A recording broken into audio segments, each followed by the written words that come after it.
Joining me today is Group Captain MJ Augustine Vinod. He is a retired officer of the Indian Air Force. Thank you so much, sir, for talking to Asianet News on the entire chaos that took place with IndiGo Airlines and continues to be so. I would really want to begin and open this discussion with a very basic question. What really happened? Is it something which we can say happened deliberately? IndiGo did it deliberately, or is it something which IndiGo genuinely failed to predict? Great question. Any corporate worth its salt and who's doing as good as IndiGo is doing in terms of market share or in terms of progress, in terms of aviation, it will be foolish on anybody's part to think it was a deliberate attempt. And absolutely, I see that happening very often in the media. Who in his sane mind would do it deliberately for,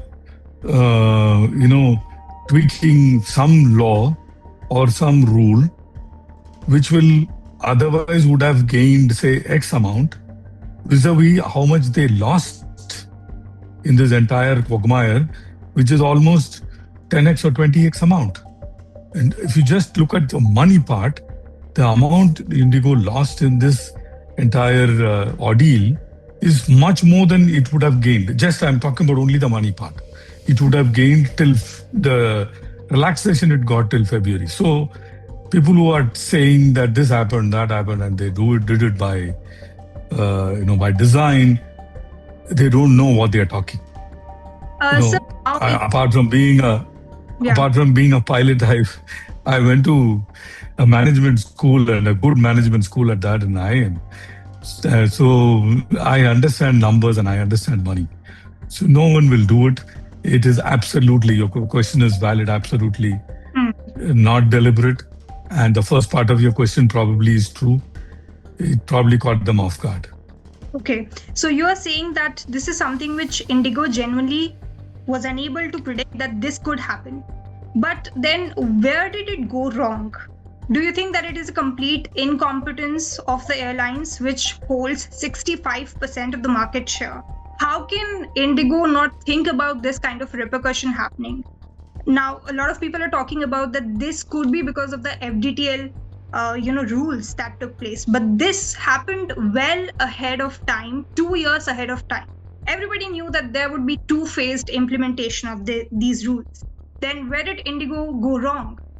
When you talk about a company which holds a large market share, a small, cog in the wheel not functioning or misaligning has a larger snowballing consequence. Let me explain this to you, okay? Just a couple of weeks ago, if you remember, Airbus had some issue and a software update had to be done, and Air India ELAC software update had to be done. Air India, IndiGo did it. But my question, I'm not giving an answer. My question to viewers who are watching you and to you, would that have not had any effect on the operation? Question number one. Okay. In that, there is a variable. Business, mathematics, everything works on a lot of variable, and the biggest variable or biggest cog in the wheel in this entire system was that ELAC software upgrade or update. Now, small hitch here, small hitch there, your system should be able to absorb that shock. Absolutely valid question. Now, in that, there are two aspects to the whole thing. From the time a girl or a boy finishes NEET, joins the MBBS training, to the time he or she comes out of as a full-fledged doctor is 5 years. For a captain, on an average, is 7 years. 6 years if he or she is really smart. So it takes a while to, and the captains don't. You don't have ready-made captains available in India. So you join as a first officer, then you become a senior first officer, gain experience. Then you do captain's training. From the time you commence the captain's training to the time you finish the captain's training is anywhere between 10 months to 1 year. Once again, not batting for anybody.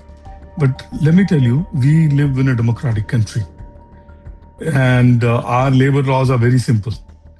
As far as captains are concerned, 6 months notice is what you give to the company, and you can leave the company for greener pastures. So I'll also connect you, Hina, with another aspect which was raised, which was about poaching.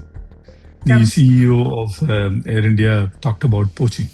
Why did he mention about poaching or tell Indian polity with so much great concern? Is because many airlines in the world are expanding and expanding very rapidly, and they are paying amounts which is like 3 times that of what a pilot gets in hand. I'm talking about in hand. All right. In India, we have large amount of taxes. Therefore, what a pilot gets in hand is just 2/3 of what he earns. As opposed to if he gets the same amount of money somewhere else, it is that much money in his pocket, and therefore most of them leave India and go abroad. Nothing wrong in that. The issue is that this is one variable that you cannot design it in your system to take that kind of a shock. Say 30 or 40 or 50 or 100 pilots leave. I'm not saying they left, leave together. Then what happens to the company? A company needs to run, and the company is the backbone of Indian aviation today because they are 65% share. So I'm not at all playing the word devil's advocate is a wrong term to use. I'm not at all playing that. I'm showing the world the mirror, the fact. How you want to interpret it, how you want to glean, intelligence out of the information I'm giving you is up to you. But these are facts. I'm placing it on the table. I was also listening to some of the voices coming from the associations and the unions of the pilots. And some of these people are saying that the environment inside of IndiGo Airlines, it's like a cartel where you are unable to raise your voice. And the moment that you do that, you are terminated. Don't you think that IndiGo, being such a big airlines in India, having so much of market share currently, don't you think that IndiGo needs to come clean on this part, needs to speak up exactly why pilots are leveling these kind of allegations? Because these are not small allegations, these are big allegations. Of course, we need to also take into account the safety of the pilots and all of the passengers who are flying every day, day in, day out. Hina, it's a superb question you asked. And I have always, I was 31 years I served in the Air Force. And in senior positions, I commanded a station. So that is the background I'm telling you this. In my station, I had, outside my office, I had put a big slogan. A dissentless organization is a dead organization. An organization needs to have dissent. And anyone who knows me knows this. It was outside my office, and whoever served with me can bear with it. There was another slogan in front of me. Okay? Please be seated. You could be anybody. In Forge, you go into a station commander's office till he tells you to sit, nobody sits. That was not me. Anyone, whether it is from peon, chaprasi to senior officer, anyone who comes sits. I had 2 layers of chair. So, a dissent in an organization is a healthy thing, Hina. And if people say they are not able to speak up, is also a dissent, and which is also an healthy thing in an organization. And which is the reason we are democracy. We are not, China, or we are not any other organization where it runs on dictatorship. No. Here, people are free to say what they want to say within the framework of the decency and the company policies. So any company will have a media engagement policy, what you should say, what you not to say, what you should reveal. And there are certain procedures and processes which is very, very ingrained in the company, and which is the USP of the company, that the company doesn't want you to reveal. And they say it any company will say it very clearly that you are not supposed to talk about this. If you do, then I will have no choice but to respectfully tell you, thank you very much for your service. you may please proceed. I'm sure Asianet will do the same thing to you, or any organization that I am in will do the same thing to me, isn't it? Therefore, I'm saying this: coming clean is not the responsibility of the company which tells you, thank you very much, you stepped over the line. Let me tell you one more thing, Hina. Yeah. If people have been asked, say, if people have been asked to leave for whatever transgressions did they go to court? If they went to court, what was the court's order in their favor? These are things that are available to individual. I'm saying I'm not batting for anybody. I am giving you a generalized statement to say that, cherry picking is easy. It is very important to see a larger picture. And we as a democracy and we as Indians thrive in this world because we have voice in our country. What can an airline do if there is a massive exit of n number of pilots? Did it happen in this case? I really do not know the numbers because those are the numbers which is very close to the chest of the company, any company. All right. Like I said, we are in a democracy. So given the set of rules, which is 6 months, anyone can say bye-bye and go. I'm sure it is the same case in your organization. I think the time may not be 6 months, it may be 30 days or 15 days or 1 month or 3 months or whatever it is. Every employee is free to come, free to go in our country. So, retention policy, Hina, is very important. So your question has another aspect to that coin, the question. The first aspect is what I talked about, people going to greener pastures. Now let's talk about retention policy. Now, how will you retain a pilot who's pushing off to a greener pasture? By giving him more. Very simple, isn't it?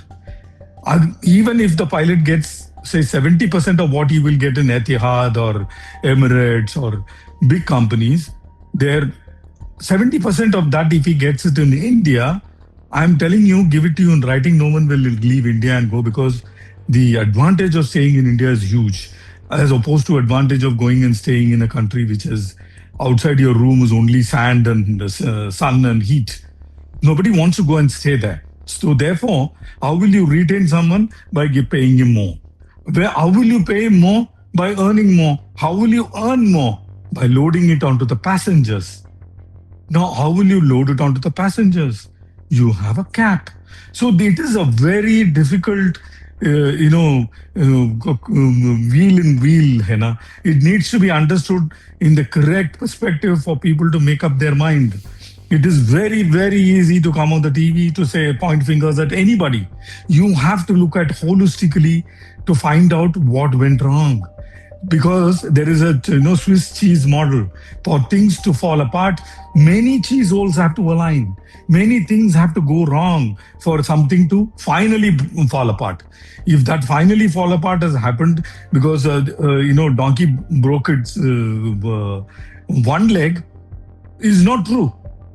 Why did the wrong donkey break his one leg is the question one needs to ask. Maybe it was overloaded in the rear, or maybe it already had a problem which was overloaded. X, Y, Z. So we need to look at holistically. That is very, very important.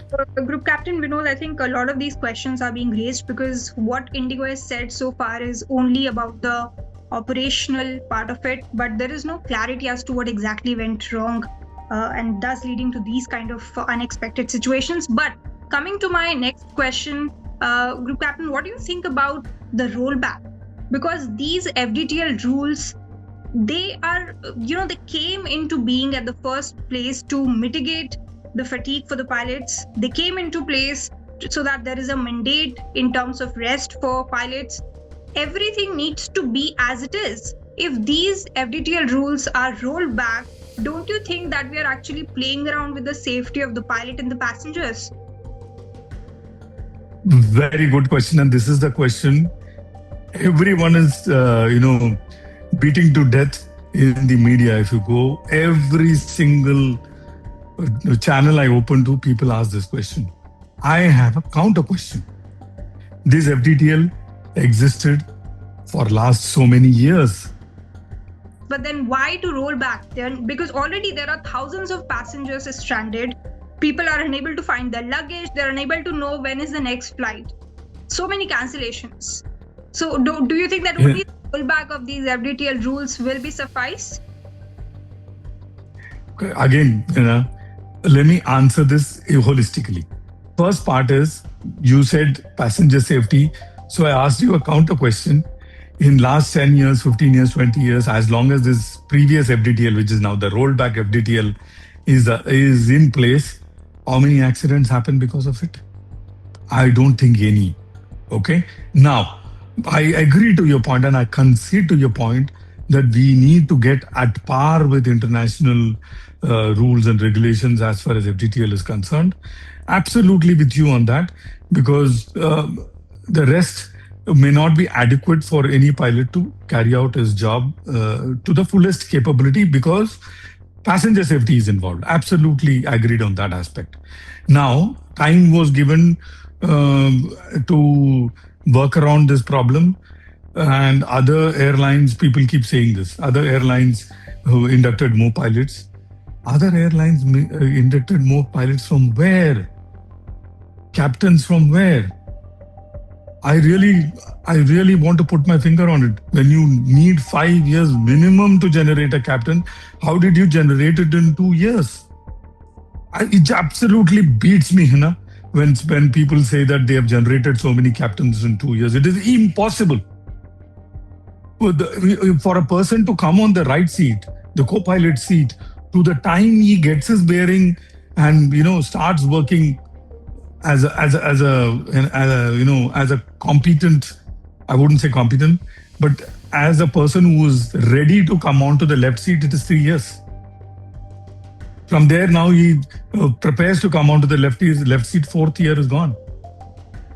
He comes onto the left seat to the time he is released to be a captain, 5 years. Where have they got that numbers? I don't know. So it is something which needs to be looked into very, very deeply, because I cannot take it on the face value. Just because Hina is saying it, just because X channel, Y channel is saying it. Now, the question is,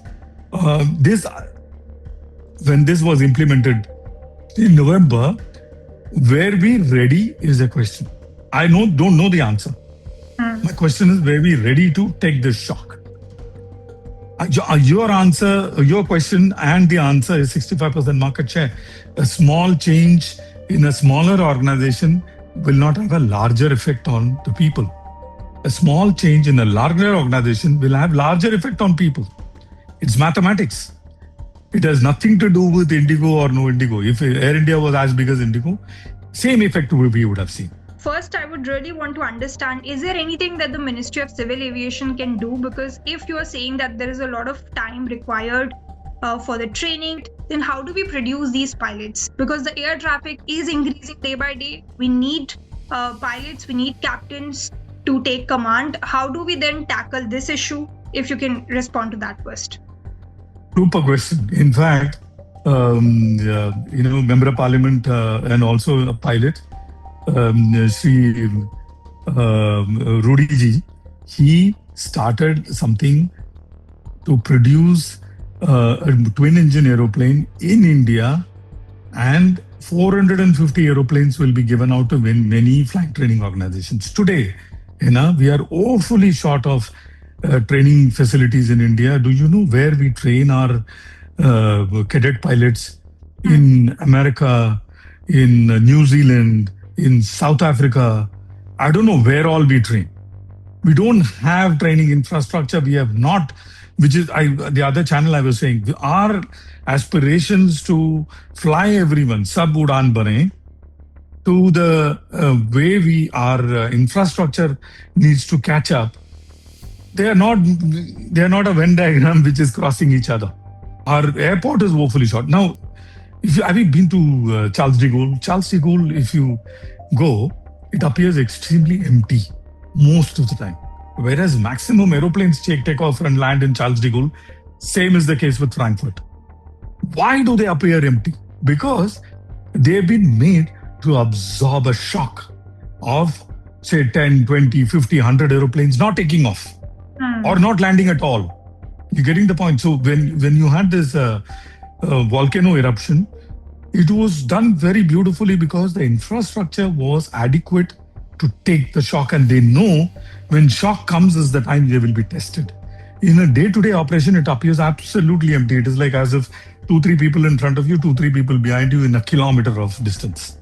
So that is how the infrastructure needs to be in every airport, and that is again a mathematical model is made to find out how big the airport needs to be, and based on the growth potential and where do they see themselves 5 or 10 years down the road. That has not happened. Similar case is with training. We are training everywhere else.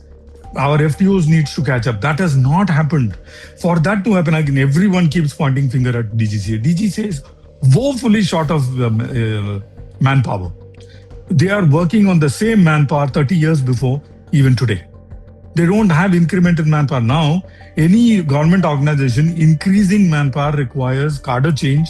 Cadre change requires justification, which needs to be passed on the floor of the parliament. How many people know this? So it has to be taken down to the parliament level. You see the, the snowballing effect it has to increase the number of people. And after gone to the parliament, there is no guarantee you will get an increment in people. You may ask for 60, you may get another additional 5 or 10. So these are the problems, a typical problem of being a democratic country. The advantages are huge, but the disadvantages are it takes time. IndiGo said that they actually expanded their flights for winter holidays. If you know that you have shortage of captains, then why do you expand the flights in winters if you can't take care of that? Wonderful question. See, the answer to this question I've already given you, which again is my intelligent understanding of information that is available from open source. Okay, I have absolutely no inside information at all, and I cannot, quote unquote, speak for IndiGo. As simple as that. My understanding is everyone in this country is a free bird.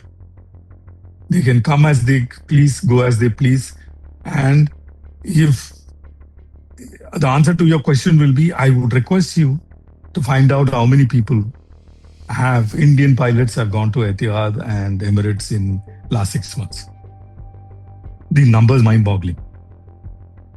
Just these 2 airlines, okay? I'm not at all quoted any other airlines. Just these 2.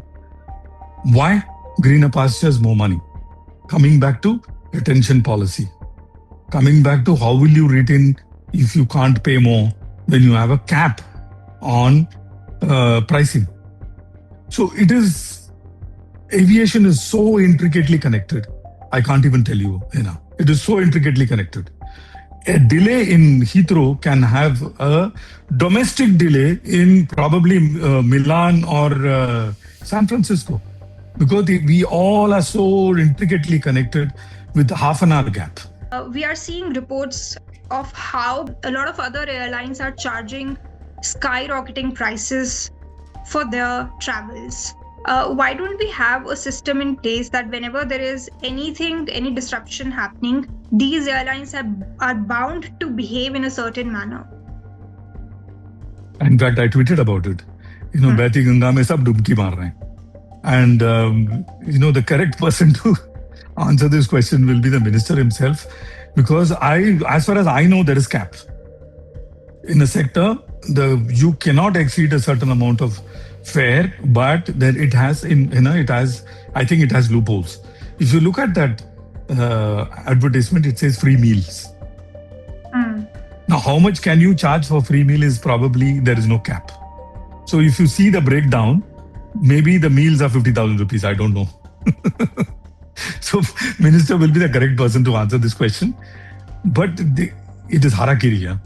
Make hay while sun shines. Aapda mein avsar dhoondna. It's not correct. Bhagwan dekh raha hai tum logon ko.